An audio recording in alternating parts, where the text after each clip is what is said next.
हर हर महादेव, सनातन धर्म की जय हो, वंदे मातरम।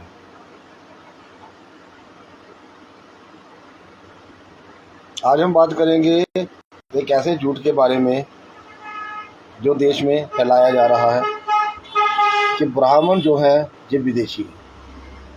ये बात आई कहाँ से? ये बात ज़्यादातर जो है ये भीमवादी जो चंद्रशेखर आज़ाद की वो टीम है, जो चंद्रशेखर की ज़्यादा वो बोलते हैं।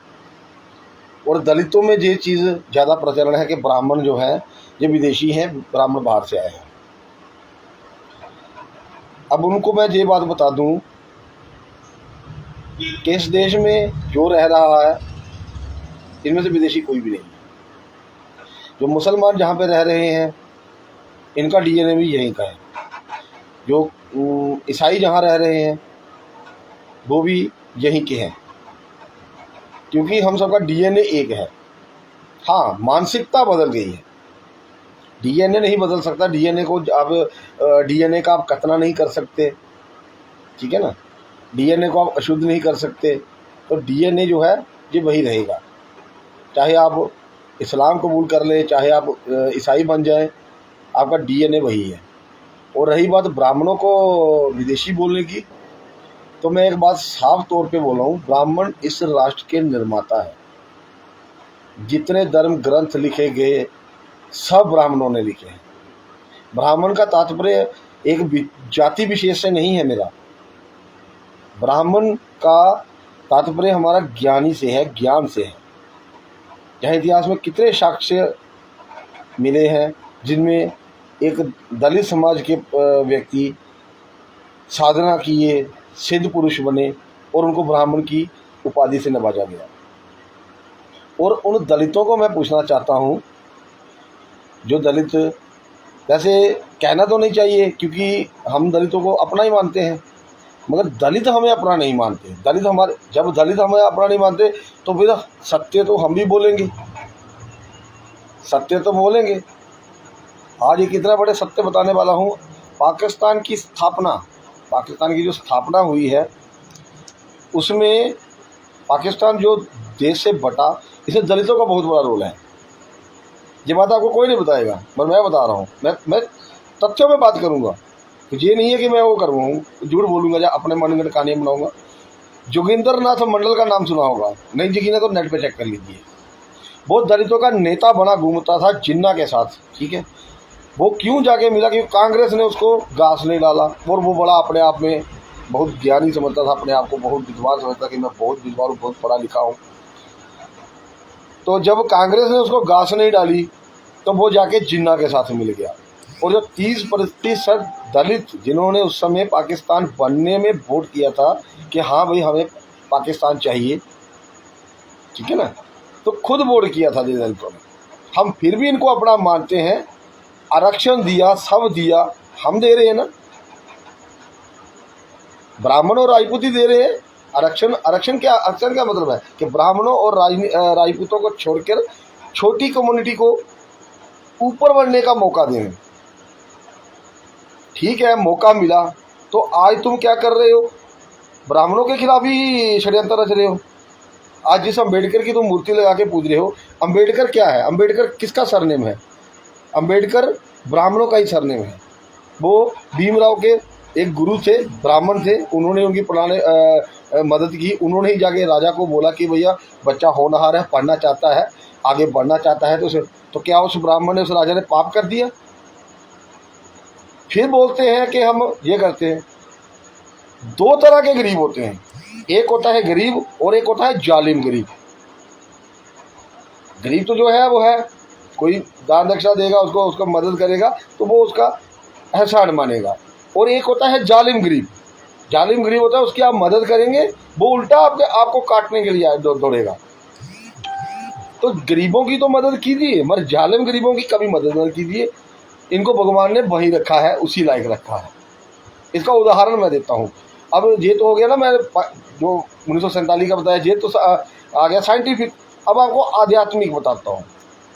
एक बार शिव जी महादेव और महादेव दोनों निकल रहे थे, कहीं यात्रा पे जा रहे थे। रास्ते में क्या देखा है? बच्चे नहा रहे हैं पानी में। बहुत अच्छा पानी है, बच्चे नहा रहे हैं और बच्चे बड़े खुश हैं। उसमें से एक बच्चा जो है वो किनारे पे खड़ा था, वो अंधा था, उसकी वो आंखों से देख नहीं सकता था। तो माँ वहाँ रुक गई। माँ ने बोला देखो सब बच्चे देख सकते हैं, वह अपने कितना आनंद उठा रहे हैं और ये बेचारा अंधा देखो बैठा है।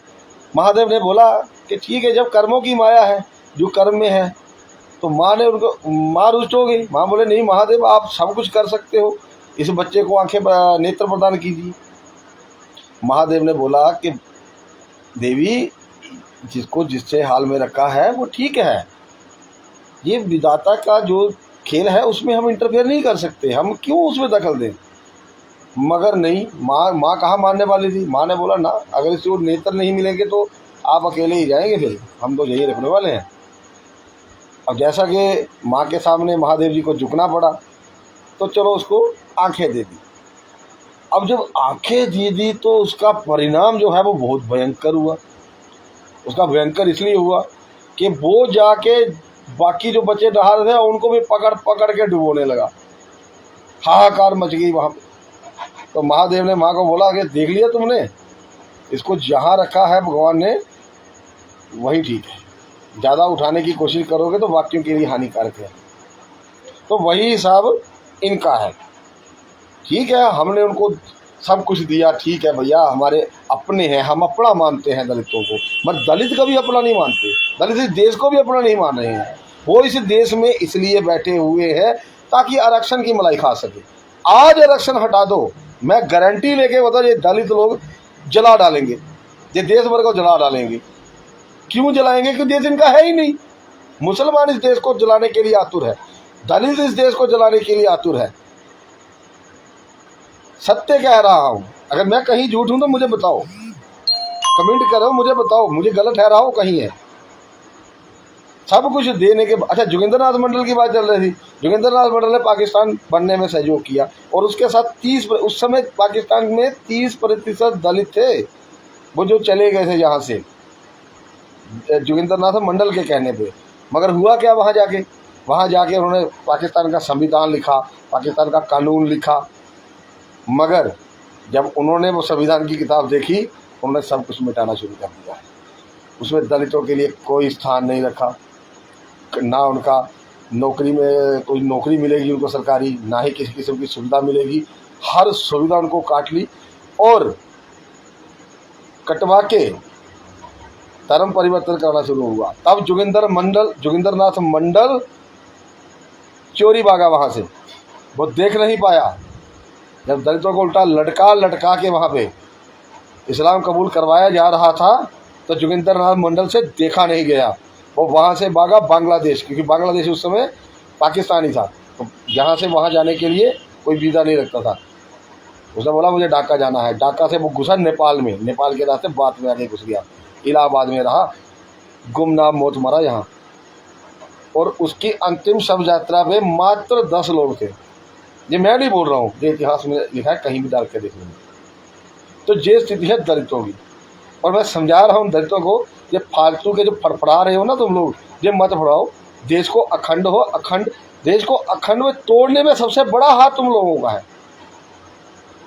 मुसलमानों से भाईचारा रखते हो, मगर जब पिलने लगते हो तब चिल्लाते हो, फिर बोलते हो क्षत्रियों को आओ बचाओ हमें। क्यों बचाए भाई? तुमने कौन सा ऐसा कारनामा कर दिया? कहीं हमारे साथ तो खड़े हुए नहीं आज तक। तो ये चीज़, ब्राह्मण विदेशी नहीं है, ब्राह्मण को विदेशी मत बोलो। और ब्राह्मण को गाली मत दो। ब्राह्मण को गाली देने से कोई ब्राह्मण नहीं बन जाता। ब्राह्मण बनने के लिए ज्ञान चाहिए, साधना चाहिए, पढ़ना पड़ता है, दिमाग लगाना पड़ता है। तुम्हारे साथ थोड़ी आरक्षण की मलाई मिल जाएगी, आनंद ले रहे हैं, ये चीज़ नहीं चलेगी। इसका मैं पुरजोर विरोध करता हूँ और मैं चाहता हूँ कि देश के जितने भी ब्राह्मण हैं वो मेरे साथ खड़े हों इस बात में। हर हर महादेव, हर हर महादेव, हर हर महादेव।